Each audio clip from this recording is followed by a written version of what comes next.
stand where you're at, can't go back to where you're from. I think it's time that you head out west, gonna take you out to Oregon. It don't matter where you've been, they no matter what you're running from. Whole lot of people just like you gonna make the way to Oregon.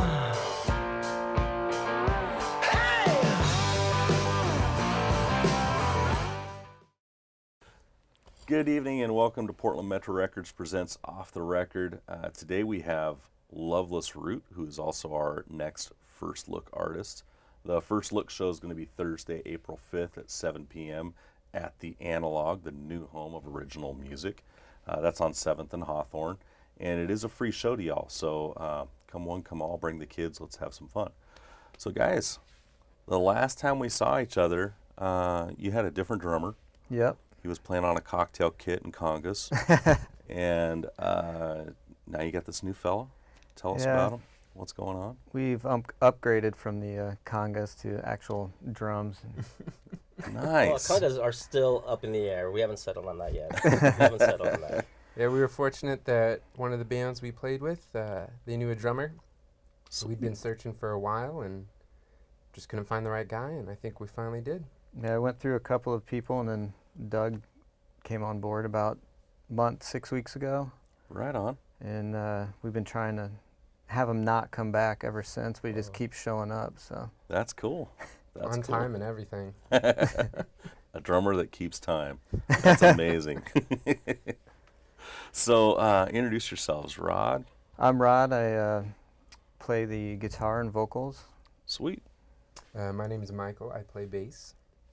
My name's Doug, and I'm on drums. Nice, nice. And so the last time we all played together was Ash Street Saloon. It was last year right before, sadly, they closed. Yep. And that was a mighty fine show. That's kind of how we all connected and how you ended up here today. Yeah. What's been going on in between that time and today? Well, we played, maybe 2 more gigs after that, and then our drummer quit, and then Mike and I decided to start working on music for an album. Nice. So we've been working on brand new songs and searching for a drummer at the same time. Cool. And it's just been it's been kind of a slow process finding someone who actually fits with our style, and we're also looking for someone who wasn't just a drummer, but someone who could also like add to our sound and come up with ideas for our songs, which be part of the songwriting process, right, and all that. Doug's, from the get-go, Doug's been able to do that, so Sweet. It's been pretty good. And you and Mike have been together for a while now, haven't you? Yeah. Over 2 years. Over 2 years. Man. Cool. Congratulations, guys. Yeah, don't forget our anniversary this year, Rod. I hate it when they do that, don't you? So tell me about where the roots of your music come from as Loveless Root. Where did the music all come from? Who are your inspirations? Who's kind of helping you up your game out there? Man, really just as a kid, I've always been into classic rock. One of my favorite bands is The Doors, and then got into like Floyd and Zeppelin and just all the classic acts. And I'm trying to remember, didn't you guys cover some Genesis?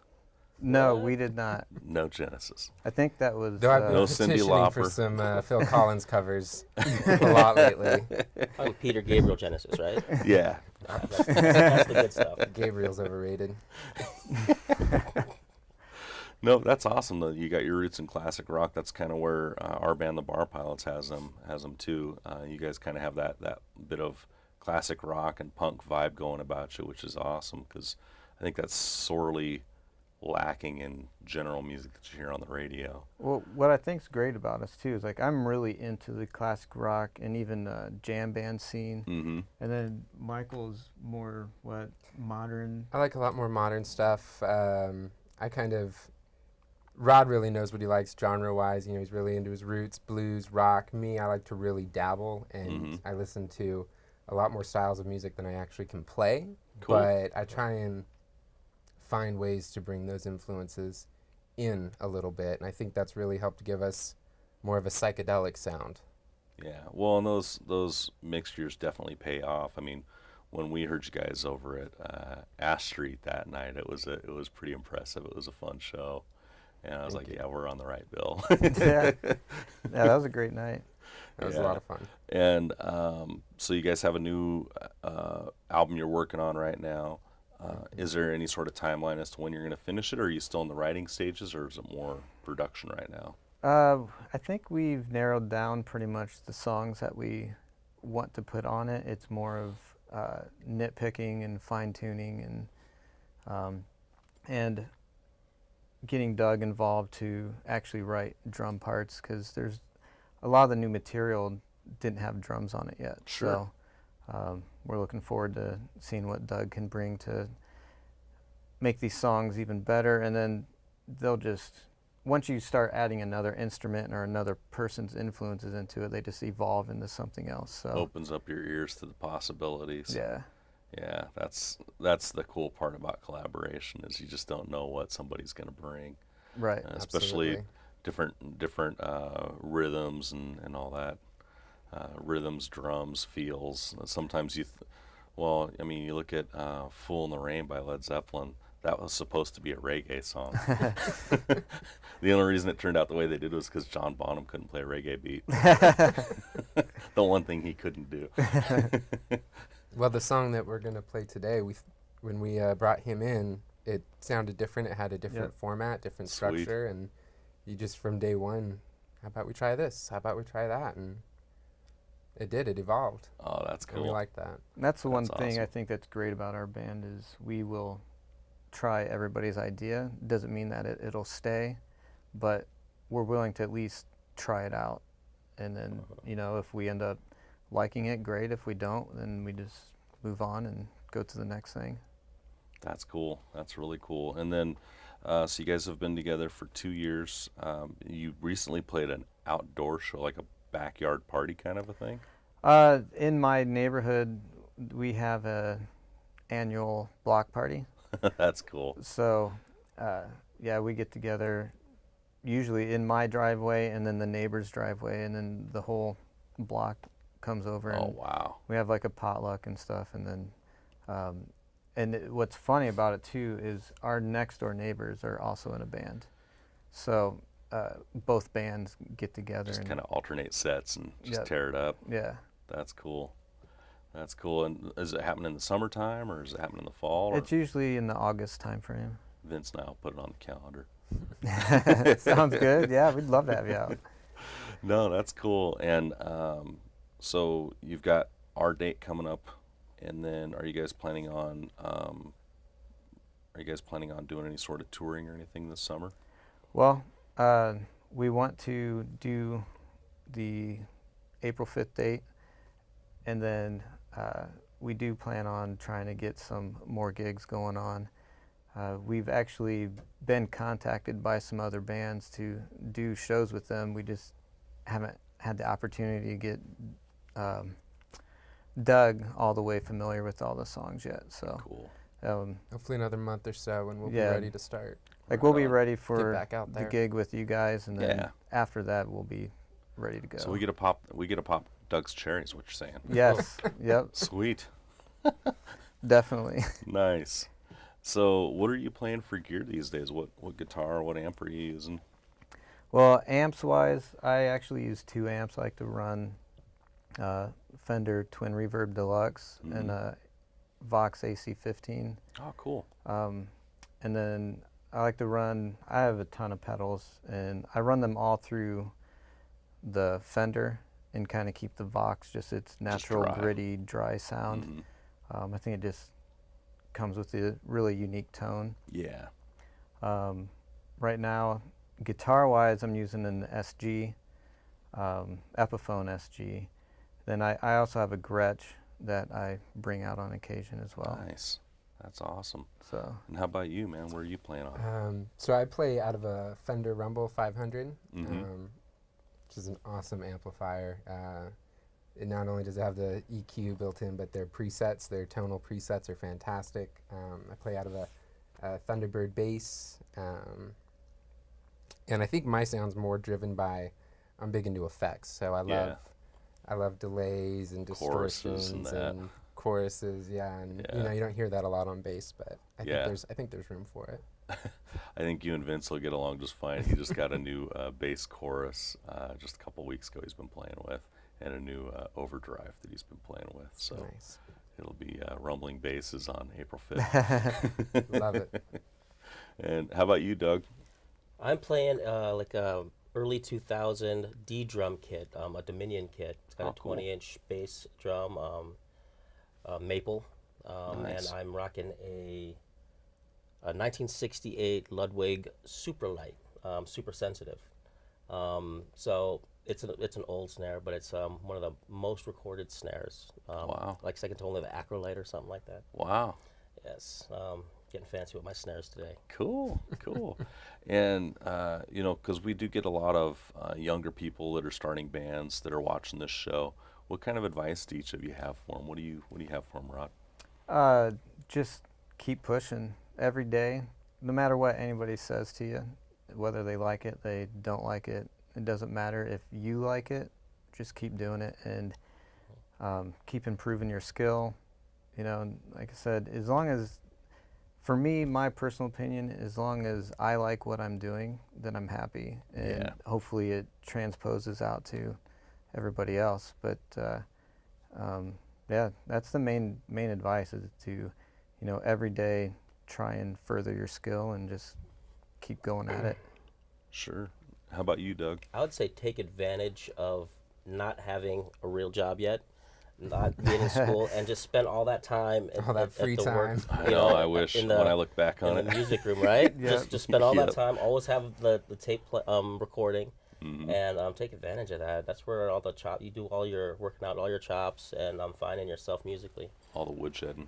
Nowadays, you know, we have like 2 hours on a weekday that we try to have focused jams or focused rehearsals, but you know, some of the creativity is lost because we don't have the hours upon hours of going through, you Sure. know, all this beer and stuff, you know. So it's not like we're in our early 20s anymore. So Yeah, it's more exactly. focused. Yeah, I miss those Agree. days though.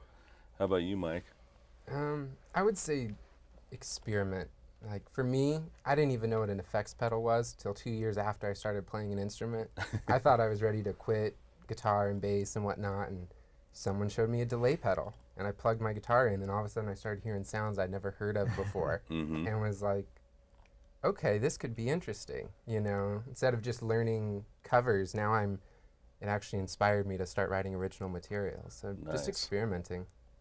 Nice. And, you know, as far as writing your lyrics and stuff like that, where do you guys pull influence from on your lyrics? Is it literature, or is it personal experience, or I would say current personal events? experience is a lot of it. Lately, it's just, you know, we're writing a brand new song right now, and we just started playing it, and I just started singing words, and then we recorded it, and then we're going back and looking at what I actually was singing about it. And he had a concept for the song, so like I was just improvising lyrics kind of along that subject, and now we're going back and like, oh, this is actually kind of cool. Let's build upon this, and then Oh, okay.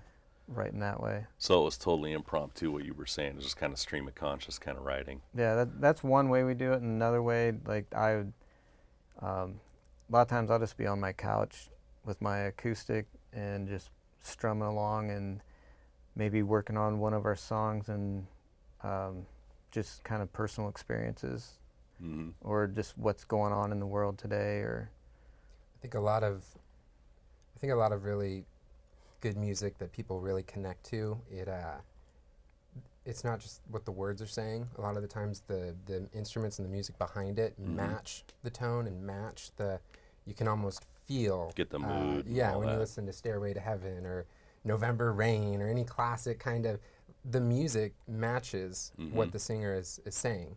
Yeah. And so for me, a lot of the times when he comes to me with something, you know, I try and feel the emotion that he's playing and build my bass lines around that versus, well, this fill sounds cool, or, you know, I could play this note here. It's more about picking the ones that really matter. See, and that's what's cool about you guys bringing that back, because if you go back and you listen to the 90s, any of the 90s, well, a large part of the late 90s, early 2000s rock music was so generic. You could plug in any lead singer onto any one of those bands and sound exactly the same. You couldn't tell them apart. Yeah. In fact, there was a point where there was a band called Creed that was really big. I thought it was Pearl Jam Part 2, but it was, obviously it wasn't Pearl Jam. It was a little too over stylized, but still, there were so many bands that were starting to sound alike, you couldn't tell them apart. And it's nice to see you guys out there kind of pushing that unique front, mixing the psychedelic with the classic with a little bit of the new age, and getting some of that edge and experimenting rhythmically and with bass tones and stuff like that. Because that's another thing that got lost in the 2000s was bass. Yeah. There were bass drums, but there were no bass lines. So, Yeah, it's weird. I think the 60s and 70s did a really good job of, just people, the most talented musicians, they ended up finding each other. So you take a band like Led Zeppelin, where, you can argue day and night whether they're the greatest band alive, but each member complemented each other so well, yep. and each member was so important to that band. Whereas you go into like the 80s and the 90s, all of a sudden drums and bass kind of got these back seats. It was more about these crazy guitar solos and these wailing vocals, and not that there's anything wrong with that, but yeah, it became more of a kind of compartmentalized. Yeah, it got really fractured and just really segmented. It got really corporate, where they were just putting out ads for, I need a drummer, I need a bass player, I need a guitar player, and then here, I need you to play this song. Mm-hmm. I think like Buck Cherry from back in the 90s, they started out that way. And it's just, I don't know, you can't even connect with that. Yeah, there's a lot of that stuff that's like, you listen back to it, and I won't pick on Buck Cherry because they actually had a couple cool songs, but there's some other bands that I could pick out where honestly, if I were to put that on, you could call them 3 different bands and you probably wouldn't be wrong, because they all wrote the same riff. Same thing's happening to country music right now. You put country music on and it's literally, there's 3 top 10 songs that have the same guitar riff, the same drum beat, the same bass line. So I would argue that it's not so much as they were lacking bass line or anything like that. I think if you look through the history of music and stuff, all the good stuff happened when socially, there were some changes. Sure. In the early, late 90s, early 2000s, not a lot going on. Sure, there's always a war going on, but especially now, stuff is livening up again. Yeah. There's more passion in it. There's more soul in it. There's more rage in it. Yep. So I think now is just the best time to actually still be in music. I think you're right. Yeah. Some would argue too that there's a correlation with the drugs being used at the time. That's interesting. I wrote a paper on this in college, Nice. and the kinds of drugs versus the kind of music being put out or listened to. Okay. Like look at the 90s. It was a revisit to the 60s, kind of, in a sense, a little bit, with that festival mentality and stuff. Yeah. And Fish is hitting and all of the other stuff. Yep. The Lollapalooza stuff was happening, and psychedelics were happening too. Mm-hmm. Now over in Europe, they're all on the, they were doing the Molly and the club scene already. Mm-hmm. They're coming out with all this electronica, except for the Stone Roses. Everything over there was garbage. Yeah. So there's something to be said about both those things: what's happening with society and also what the kids are using. That's true. I never thought about that. That's a good point there. You Now's guys the got a best time good to- point there. Yeah. For kids, don't do drugs. Don't do them, but listen to music. Hey, Zappa was sober, right? He made some pretty crazy stuff. Zappa that's is true. Crazy. one of my favorites, actually. Oh man, yeah, and honestly, I think that now, like you say, now is a good time to be in music because we are seeing a resurgence. The political commentary, I think, contributes to that too. I mean, you look back in the early 2000s, you had Rage Against the Machine. Absolutely. And I'm excited to see what this next generation's Rage Against the Machine is going to be. Rage was there, Yeah. like, they're like early 90s, 93, 94. Yeah. Yeah. Well, it's every 30 years. I mean, you got the 60s, you got the 90s. Now it's Yep. time for the 2020s. Yeah. It'll be interesting The to see what revolution's comes. coming. Absolutely. So with the revolution coming, what is Loveless Root going to play for us today? Yeah, it's a brand new song called Avalanche. Ah, cool. So it's one that we've been working with Doug quite a bit with. It's the main one because we knew, this stuff was coming up. So Cool. it's going to be, should be pretty good. Right on. Well, very excited. Thank you guys for coming in. Thank you. We're going to make it a Thank you for party in here having in just a us. couple minutes, get you guys rolling in here. I'm Rob Wessels. This is Loveless Root. You are watching Portland Metro Records presents Off the Record. Be good to each other. Come check us out Thursday, April 5th at 7 p.m. It's going to be at the Analog Theater off of 7th and Hawthorne.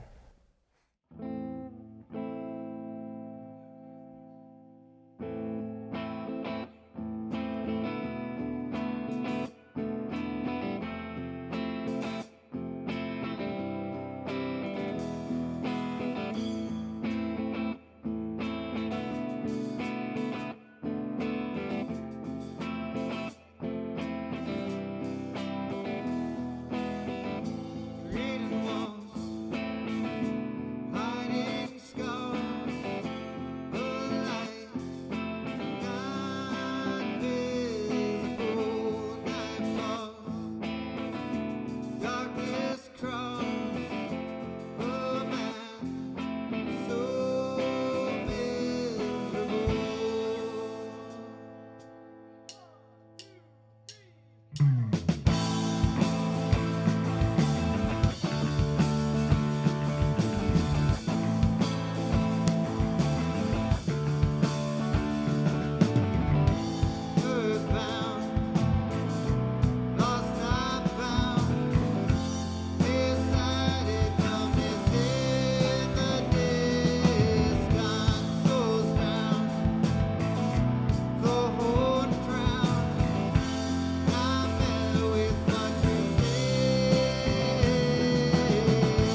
right, Portland Metro Records presents First Look, and the winner is... It's not me.